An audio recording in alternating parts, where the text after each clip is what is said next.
Ali Bongo Ondimba poursuit sa visite de travail et d'amitié en Côte d'Ivoire. Le président gabonais a reçu cet après-midi même les clés de la ville d'Abidjan.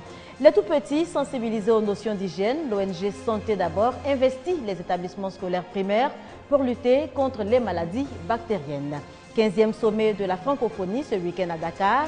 L'événement se prépare activement. La télévision nationale finalise son dispositif pour la couverture de l'événement. Voilà pour les titres. Madame, Monsieur, bonsoir et bienvenue dans ce journal.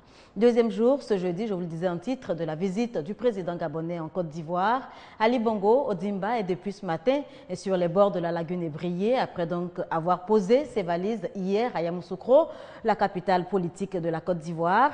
L'hôte du président, Alassane Ouattara, a reçu cet après-midi même les clés de la ville d'Abidjan et le parchemin du citoyen d'honneur des mains du gouverneur du district Robert Begré-Mambé. Visite fructueuse, on peut le dire, pour les deux États, eu égard aux nombreux accords déjà signés entre les deux parties. 5 accords, notamment dans le domaine de l'économie, de la diplomatie, de l'éducation, de l'agriculture. Notez que 22 autres accords seront signés ici même à Abidjan, ce avant le départ de l'illustre hôte, départ prévu pour demain vendredi. Prestation de serment ce matin à la cour d'appel d'Abidjan. Maître Yao Venance a reçu le sceau de l'État pour rédiger les actes juridiques et certifier leur authenticité. Maître Yao Venance devient ainsi le deuxième notaire de la section du tribunal d'Aboisseau, sur nomination donc du ministre de la Justice. La grande famille des notaires de Côte d'Ivoire enregistre un nouveau membre. Maître Yao Venance est titulaire d'une maîtrise en droit. Il a passé 8 ans dans 2 cabinets de notaires et après avoir rempli certaines formalités liées à la profession, il devient ainsi le deuxième notaire de la session du tribunal d'Aboisseau sur nomination du garde des Sceaux, ministre de la Justice et des Libertés publiques. Nous entrons dans cette profession-là. Nous mesurons l'immensité de la tâche qui nous attend. Et donc, nous voulons humblement déjà faire en sorte que la probité, la confiance, la bonne moralité, qui sont les vertus qui caractérisent le notaire, soient, on va dire, le leitmotiv de notre action. La présidente des notaires de Côte d'Ivoire a mis à profit cette cérémonie pour prodiguer des conseils aux nouveaux notaires. Ce que j'attends surtout du confrère qui est nommé, c'est vraiment d'exercer sa profession avec beaucoup de probité, avec beaucoup d'impartialité, en respectant le code éthique et le code déontologique de la Chambre des notaires de Côte d'Ivoire. Appelé aussi magistrat de paix ou juge de paix, le notaire rapproche toutes les parties pour éviter tout conflit. Voilà un reportage signé Félix Samani et Grace Kando.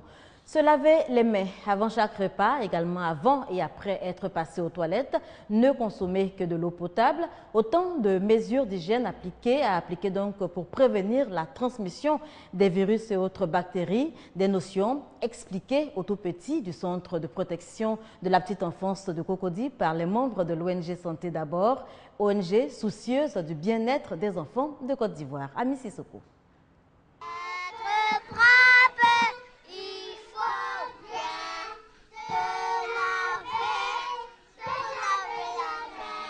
Tout petit est déjà sensibilisé sur les règles d'hygiène. Sketch, poésie, chant, ces enfants du préscolaire apprennent les notions d'hygiène tout en s'amusant.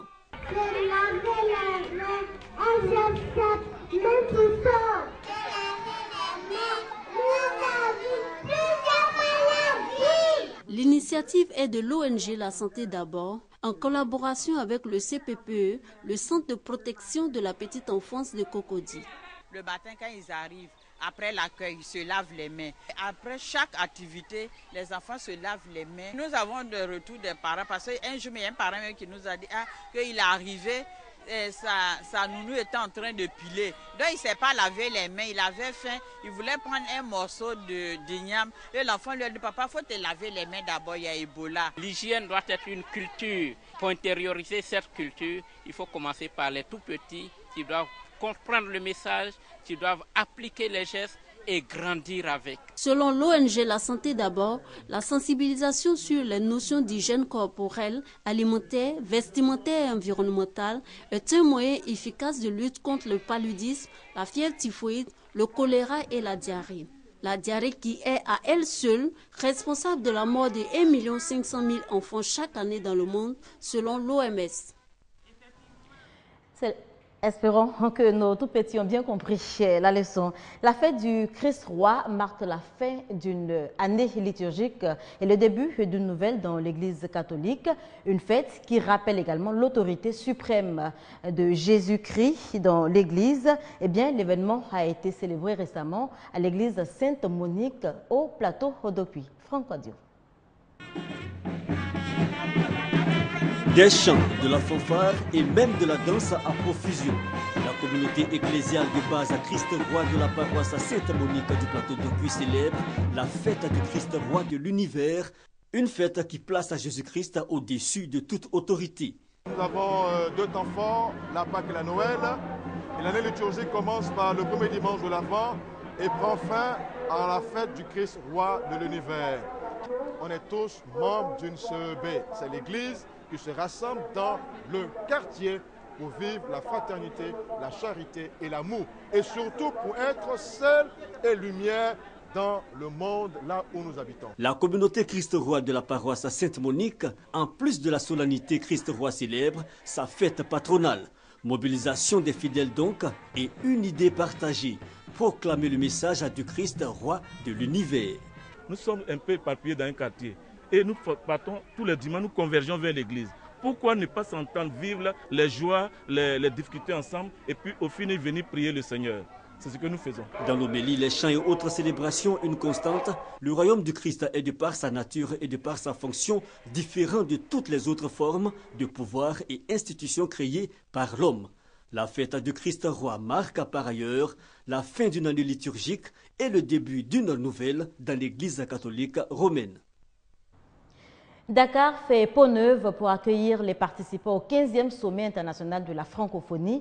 L'événement va se dérouler du 29 au 30 novembre prochain. La ville se fait belle, nettoyage, gravillonnage pour l'occasion. La télévision nationale n'est pas en reste.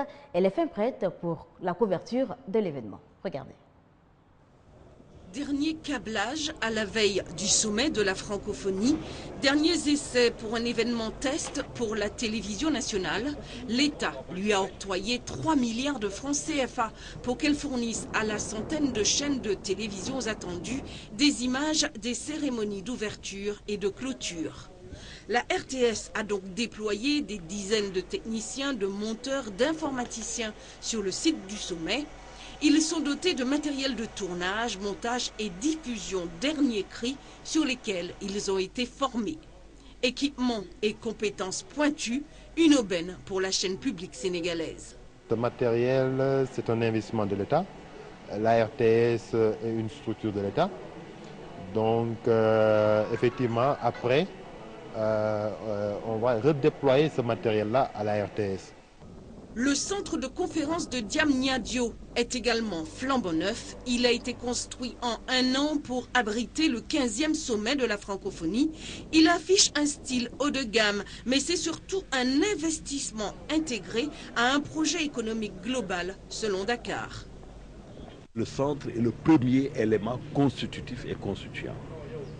Cette nouvelle ville qui s'appelle Diamniadio est entreprise par le pôle urbain qui porte le même nom de Diamniadio.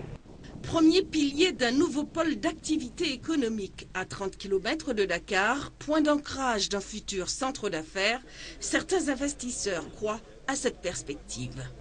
Ces grands événements sont fondamentaux. Les grands événements sportifs, les grands événements économiques, les grands événements politiques sont des rendez-vous importants qui permettent à un pays de se doter d'infrastructures qui après, si elles sont bien utilisées, bien maintenues, peuvent permettre de créer des emplois et de créer des industries. Avant les chefs d'État, samedi et dimanche, ce sont les ministres des pays ayant le français en partage qui ont baptisé mercredi le nouveau centre de conférence de Dakar. Au menu de leur discussion, les défis économiques dans l'espace francophone. La tension ne baisse pas aux États-Unis après des nuits de violence suite à la relaxe du policier responsable de la mort du jeune Michael Brown. Eh bien, un adolescent de 12 ans a également été tué par un policier.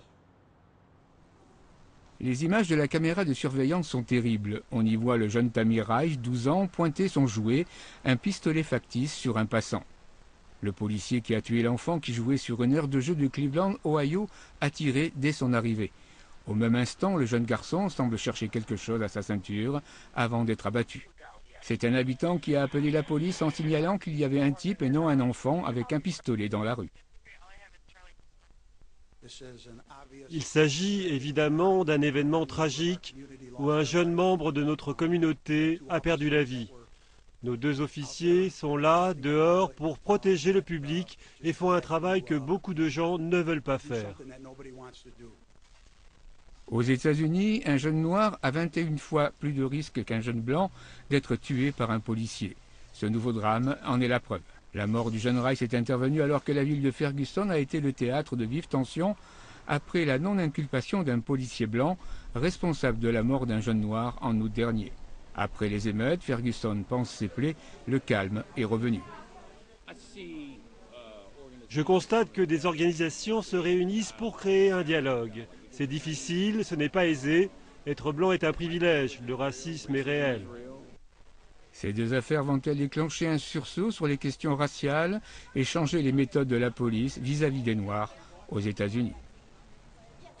Du sport à présent, après son sacre ivoirien, le CW Sport de San Pedro se prépare à conquérir l'Afrique.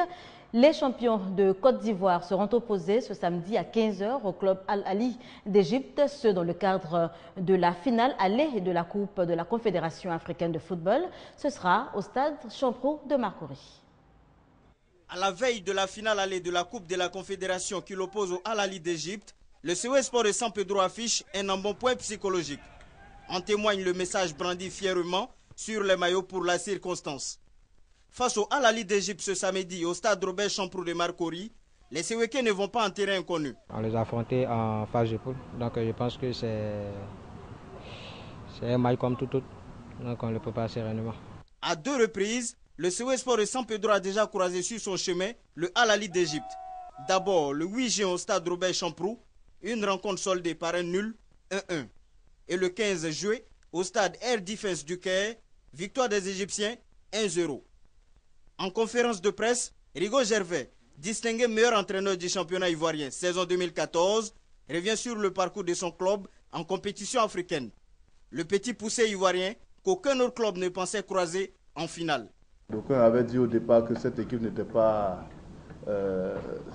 assez forte pour arriver loin, qu'elle avait eu beaucoup de joueurs qui étaient partis. On a constaté que c'est un grand club. On a pris 4 semaines pour pouvoir faire la préparation de la finale. On a d'abord joué un tournoi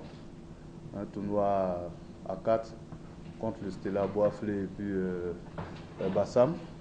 Déjà champion incontesté de la Ligue 1 ivoirienne depuis 3 saisons, le CW Sport de San Pedro veut ajouter à son palmarès une coupe africaine. Un reportage signé Salif Ouattara. Et je rappelle cette information avant de vous dire au revoir. La visite du président gabonais se poursuit, Ali Bongo Ondimba, et depuis ce matin, je vous le disais tantôt, sur les bords de la lagune Ébrié, après donc avoir posé ses valises hier à Yamoussoukro, la capitale politique de la Côte d'Ivoire. L'hôte du président Alassane Ouattara a reçu cet après-midi même les clés de la ville d'Abidjan et le parchemin du citoyen d'honneur. Voilà, c'est tout pour ce soir. Je vous retrouve dans quelques jours.